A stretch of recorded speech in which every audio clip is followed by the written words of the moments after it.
My name is Luna, and I've been married to Lucas for 3 years.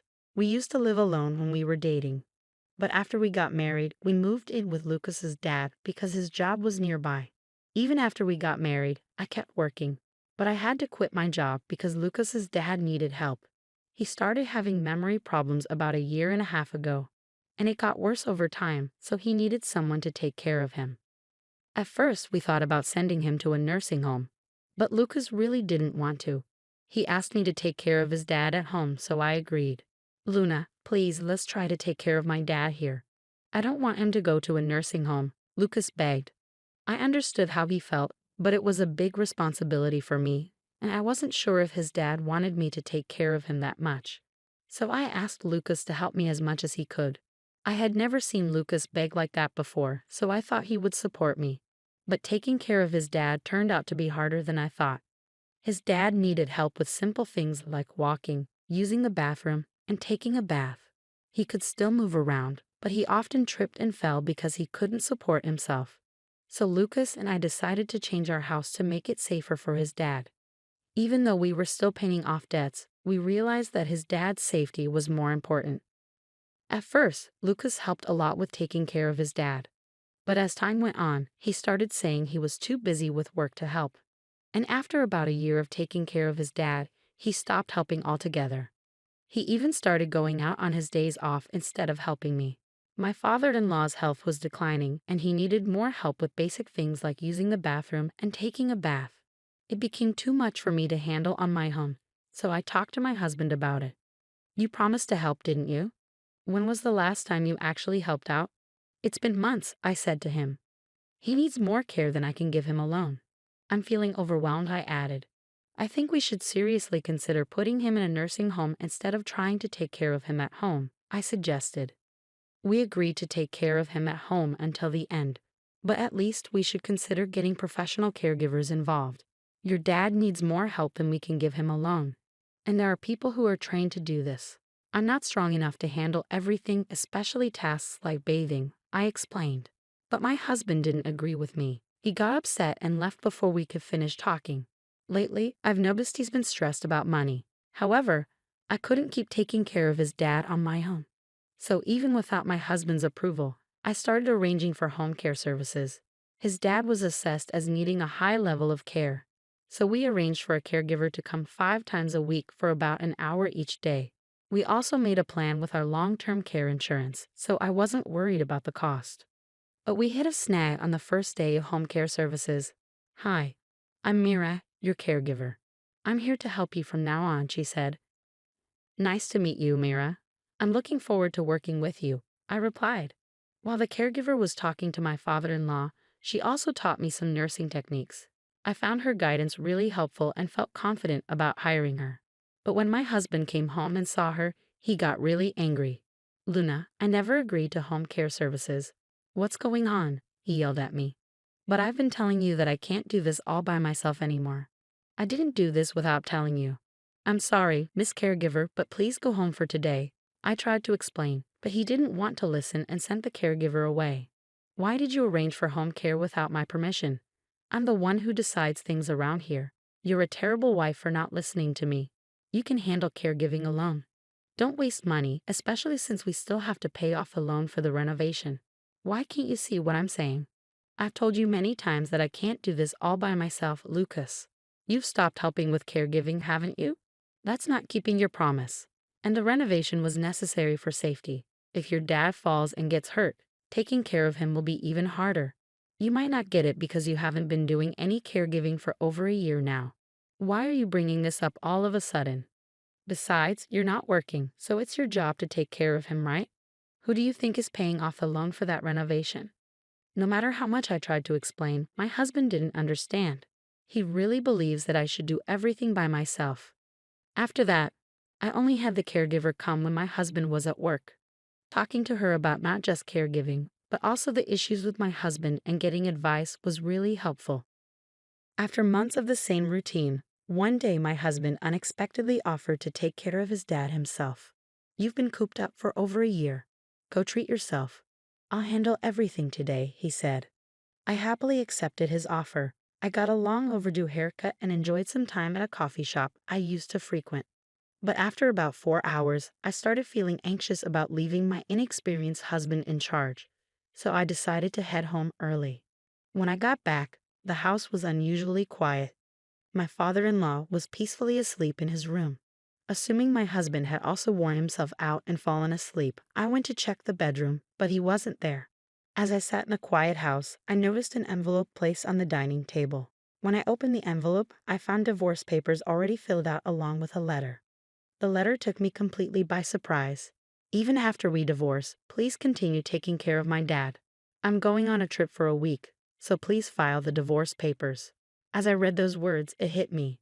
His sudden offer to take care of his dad was just a way to get me out of the house so he could prepare for his trip. And the fact that he had already prepared divorce papers was a shock. What's more, he expected me to continue caring for his dad even after we split up. I couldn't comprehend his thinking at all, so I called him immediately. When I read the letter, I found the divorce papers. What's going on? Who are you going on a trip with? I'm at the airport about to board. I'm busy, and frankly, I don't care anymore. It doesn't matter who I travel with. We're getting divorced. Just make sure those papers are filed by the time I get back from my trip. That's all. With those words, my husband abruptly ended the call and hung up. Just before the line went dead, I heard a woman's voice calling out his name on the other end. It became clear that he was with someone else, the person he was traveling with. We'd only been married again for 3 years, and now I was facing the possibility that he was having an affair. As I thought about how he might have been cheating on me while I was busy taking care of his dad, tears of regret filled my eyes. Luna, my father-in-law's voice called out to me as I left. He had been struggling to remember my name lately, but today he said it clearly. Worried about how well my husband had taken care of him while I was away, I hurried to see him. Father, are you feeling all right? Did everything go smoothly while I was out? I asked, concerned for his well-being. Luna, is the caregiver coming today? My father-in-law seemed surprisingly lucid and able to hold a conversation. No, she won't be here until tomorrow morning, I replied. Ah, I see. Could you bring me some paper and a pen? He requested. My father-in-law, who usually struggled with writing due to his condition, seemed different today, more refined. I remembered reading that writing could help with dementia symptoms, so I agreed and fetched him some paper and a pen. He began writing something, but I couldn't see what it was. After he finished, he placed the paper in an envelope and handed it to me. Give this to the caregiver when she comes tomorrow, he said before drifting back to sleep. Was this some sort of dementia exercise with Mila? Although I was curious about the letter's contents, I decided not to peek. Later, when my father-in-law woke up, he seemed to have forgotten everything, even my name. It left me wondering what had happened. That night, after he had gone to bed, I found myself pondering over the letter and divorce papers again. Reflecting on my husband's recent actions, I began to realize there might have been signs of something suspicious. I had been so focused on caregiving that I hadn't paid attention to him. If he was indeed cheating, part of me wanted to divorce him immediately and leave. But I couldn't abandon my father-in-law. Besides, without a job while taking care of him, I worried about supporting myself after a divorce. As morning arrived, I still hadn't made a decision. Mira came by, and I handed her the letter from my father-in-law. After reading it, she approached me looking troubled. And then, the caregiver. I'm here to support you, Luna. We've built a friendship, and moments like these are more common than you might think. I'm here for you, Mira reassured me with a kind smile.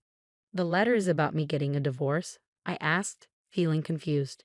Yes, it seems Mr. Henry noticed something wasn't right and asked me to step in.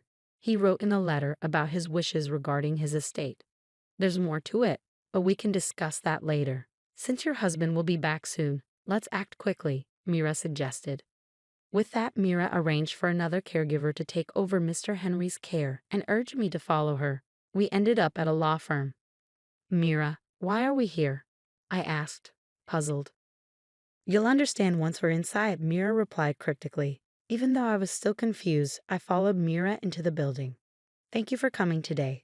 I'd like to discuss a request I received from Mr. Henley regarding gifting property during one's lifetime. Specifically to you, Luna, the lawyer explained as we took our seats. The lawyer handed me a document and said, yes, it's notarized. Mr. Henley requested this document prepared by Mira. It states that Mr. Henley wishes to gift you $36,000 and his apartment during his lifetime. Stunned by this revelation, Mira started to explain. On the first day of my home visit, Mr. Henley mentioned this. He wanted to express his gratitude to you, Luna. However, as you weren't legally adopted by him, he couldn't pass on his assets to you through inheritance. So he decided to make this gift during his lifetime. I'm incredibly grateful. I need to thank my father-in-law right away, I said, feeling overwhelmed with emotion. Before we head back, there's one more place we need to stop by, Mira said, leading me out of the law firm. We made another quick stop before finally returning home. Once we were back, I expressed my heartfelt gratitude to my father-in-law, even though he didn't seem to fully understand. I kept telling him how thankful I was. Sadly, 3 days later, he passed away due to complications from his worsening dementia. I tried calling my husband, who was still traveling abroad, but he didn't pick up, perhaps assuming it was about the divorce. There's no other option, Mira said, guiding me through the necessary arrangements. As we gathered with relatives to make preparations, my husband's absence, being the biological son of my father-in-law, was a point of contention for some. 2 days later, my husband returned home, completely unaware of what had transpired. He was immediately bombarded with questions from all sides. Hey, help me out here. I swear I'm not cheating. I was just taking a vacation to unwind after being a caregiver every day, my husband protested. You can't lie twice. Even if you claim you were caregiving, there's no evidence to support that, I countered. I know for a fact that you went on that vacation with your mistress. Security cameras at the airport caught you two acting like lovers, I added firmly. With that revelation, my husband seemed to resign himself to the judgmental stares from the relatives. Several days later, once the tension had eased, I proceeded to file for divorce. I planned to move into the apartment my father-in-law had gifted me before his passing. As I made preparations for the move, my husband called. Luna, where are you? I just found out that I'm not the beneficiary of his life insurance, you are. All I was supposed to get was his life insurance. What are you going to do about this? He demanded. What did you tell my dad while you were taking care of him? You and that female caregiver must have conspired together. You two planned this, he accused angrily. It was your father's wish. Mira and I only followed his instructions, I explained calmly. Well, we're divorced now, and you and your mistress will be hearing from my lawyer soon. Make sure to pay up for the compensation, I added firmly. What do you mean we're divorced?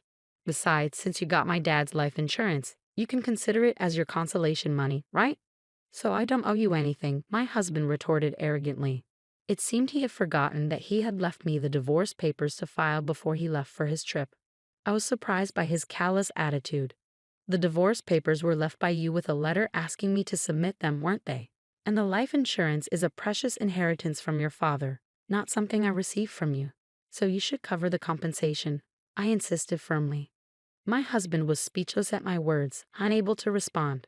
We realized we weren't making any progress and decided to end the call.